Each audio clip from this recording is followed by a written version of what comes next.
Welcome to the Final Word Daily with me, Daniel Norcross. Yes, me, Daniel Norcross, and Adam Collins, where we're going to look back on another sensational day.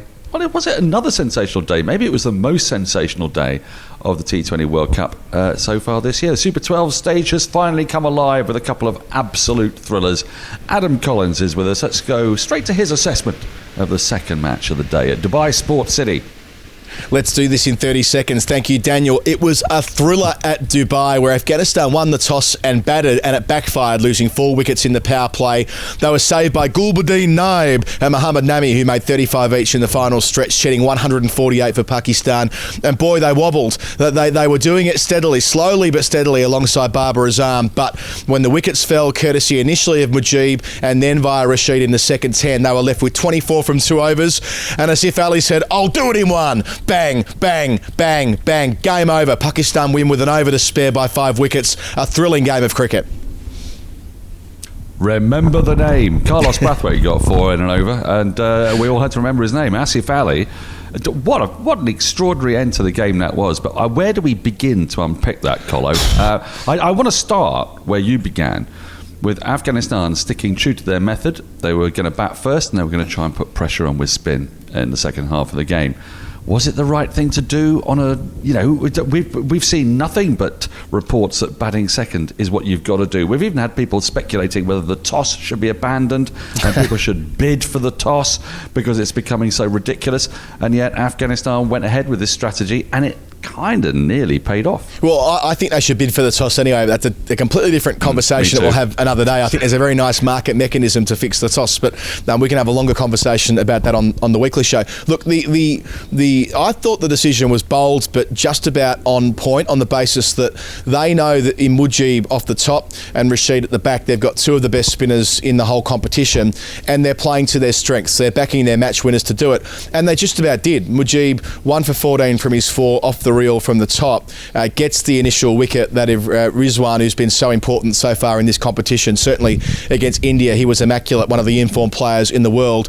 And really, Daniel, holding back Rashid to the 11th over, we were waiting. Well, effectively 3/4 time of this match, on comes Rashid Khan. They take 3 or 4 off his first over. Then it's in the second over he gets a breakthrough, opens them up, and then we saw Shoaib Malik have a crack at him, but then the final ball of his spell gets Babar through the gate, trying to go the slog sweep, gets him with the wrong end. And at that exact moment, Daniel, I thought this is when they can really try and turn the screws. Naveen, who had dropped a catch, he dropped Babar earlier in that same Rashid over, the 18th of the innings. Sorry, the 17th of the innings, I should say.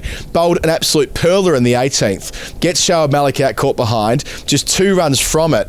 And you're thinking, well, the fast bowler, the Bumrah lookalike in terms of his bowling approach, has just about got them to parity again. Asif Ali, though, it might have been the case that Babar getting out was good for Pakistan in that it gave the guy who can hit the bombs the chance to have effectively 2.5 overs at it. He only needed 7 balls, but it's as though they paced their chase perfectly, Pakistan. Well, he played it brilliantly, didn't he? He chose the moment to pounce. And I've heard Ravi Papara talk about this quite a lot, actually, that you've got to know when you're supposed to be the guy who's going to take down the oppo. Yeah. And he didn't let Shadab go for a single off the last ball of an over, nearly ran out as a result. Took the responsibility on himself. He's got oodles of self-belief. It was an amazing, because you've then got to deliver, haven't you? I mean, if any of those you get caught in the boundary, then it all looks horribly bad. But look, there was so much going on in that Pakistan innings. I don't quite know.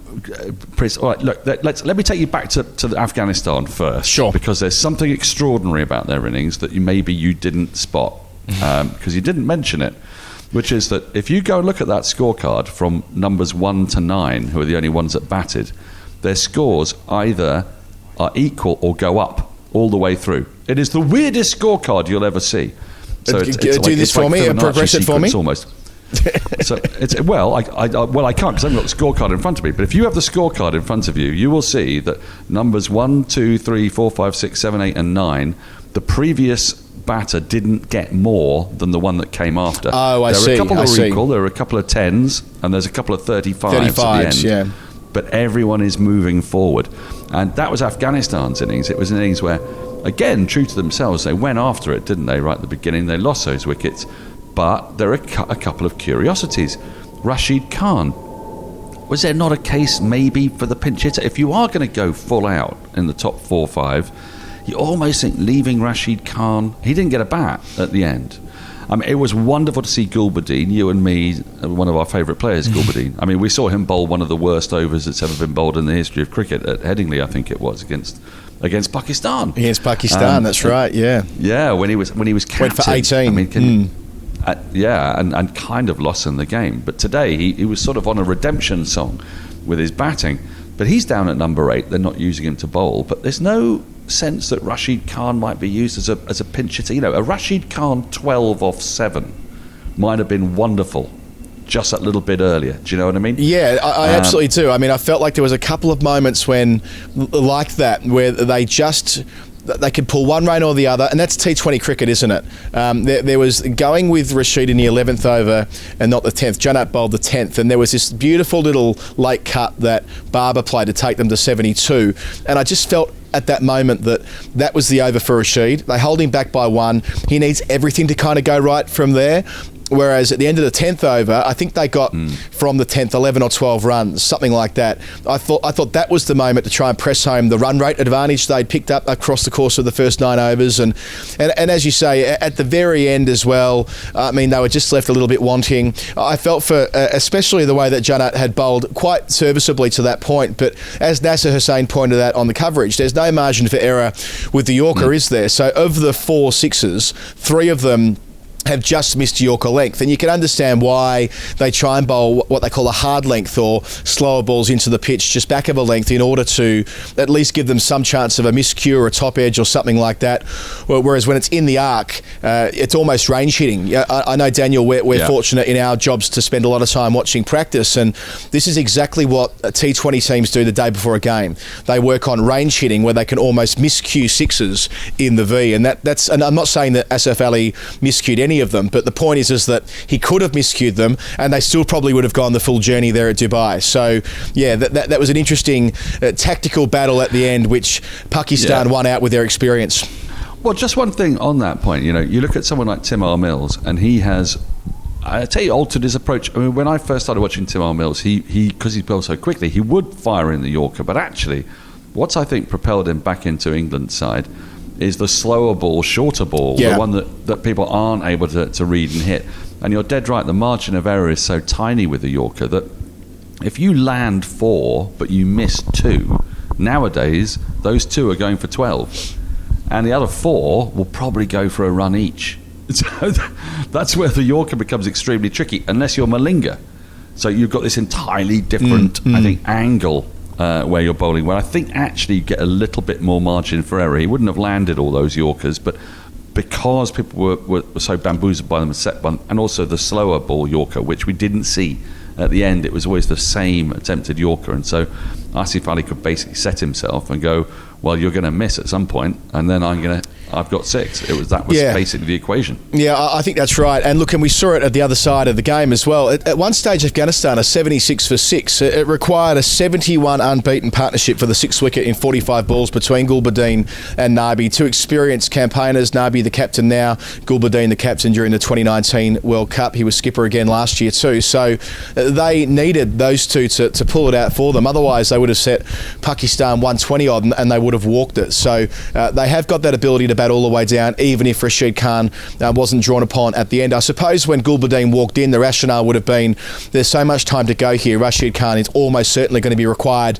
in the death. It just turned out they batted so well, especially against the seam of Haris Rauf. He took a wicket early on, but he went around today for the first time. I note that Imad Wasim, the finest son of Swansea, and Shadab Khan bowled 29 dot balls between them, which from a Pakistan perspective meant the first half of the innings there was very little boundary hitting done. It was against the seam, with the exception of Shaheen Shah Afridi, who went for 22 from his 4 and bowled a superb 20th over, but they were able to get after Hassan Ali and able to get after Haris Rauf. So that gave Afghanistan a chance in the first place. And even though they have gone down today, Daniel, I still think they're a decent chance of qualifying. I don't think they're out of this by any stretch of the imagination. In fact, I think India will watch that game and think that Afghanistan pose a genuine threat threat. And that's not to diminish India at all. It's to emphasise how well Afghanistan are playing and how many options they've got to win a game of cricket right now. Oh, absolutely. I mean, actually, I preferred the look of most of Afghanistan's bowling lineup to Pakistan's bowling lineup today. I think there'll be a lot of batters out there who are licking their lips at the prospect of some of the Pakistan bowlers, and a lot of Pakistan's success has been off the back of Shaheen Sharafridi, who has bowled astoundingly. I mean, that 20th over was brilliant. His opening spell was brilliant. He's been brilliant throughout the entire tournament. So people are going to target Haris Rauf, they're going to target Hassan Ali, and they've got to get a little bit better, I think, in the latter stages of the competition, without doubt. Can Afghanistan pull off a shock against India or New Zealand? Either of those, because I think we're looking at a 3-team group for that second place. Pakistan are home and host. They're all the way. No one is stopping them. They are top of the group. They will stay top of the group. They will win 5 out of 5. This isn't about patronising Scotland and Namibia. It's going to happen. Yep. So who's going to come second? And already the sides who have lost games, when they play each other, New Zealand against India, that's absolutely massive.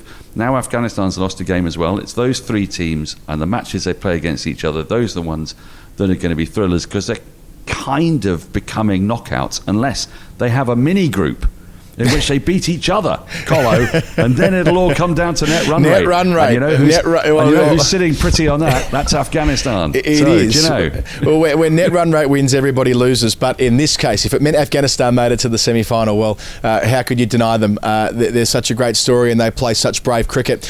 Daniel, we could keep talking about that game at Dubai Sports City, probably for 45 minutes. It was that good. But we are bound to the 20-minute time cap that we're trying to get into every day on the Final Word at the moment, which means in turn we need to go out the motorway to Sharjah, where you can tell us in 30 seconds about West Indies' win over Bangladesh. Well, Roston Chase on debut played an innings of 39 off 46 balls. It was either the problem or highly intelligent, depending on the eventual result.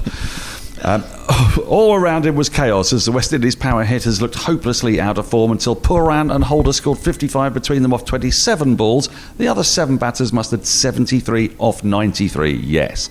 But that late blitz of sixes was one off the last ball by Kieran Pollard, who looked so terribly off the pace. He actually retired at one point, lifted the West Indies to a dependable 142. Bangladesh's traditional unwillingness to whack the ball then ensured that we finally got a tight game. Jason Holder and Ravi Rampal put the squeeze on up top. Mahmudullah was once again delayed insanely until the 14th over, and the 3-1 win for West Indies almost certainly knocks out Bangladesh. But quite frankly, probably has knocked out the West Indies as well, because the dreaded net run rate's going to come.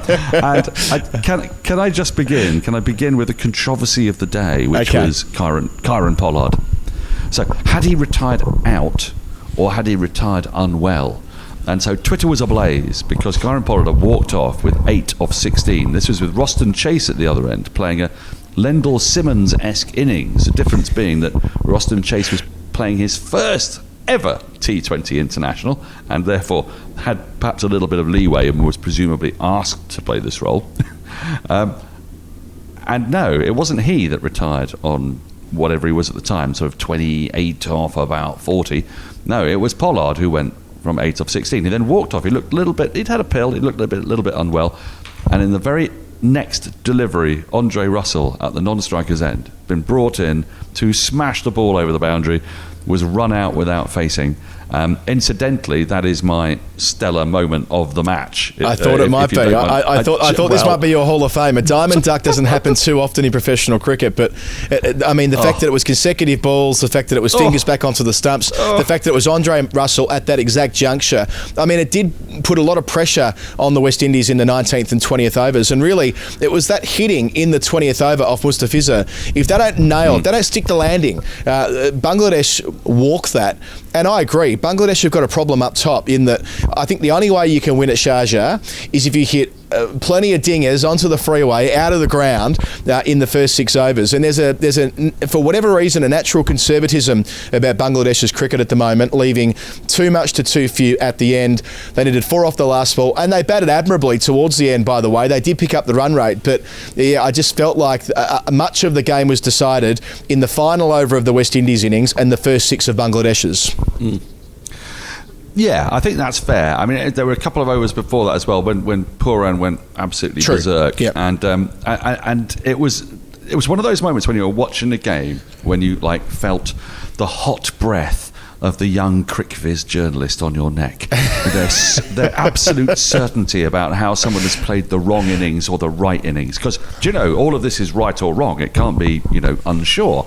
And Roston Chase's innings, I really wasn't sure if when Nicholas Pooran came out and suddenly blasted his way to 40 off 21 balls, that meant that Roston Chase was the problem or actually had been the solution, and that what was going on around him was the problem.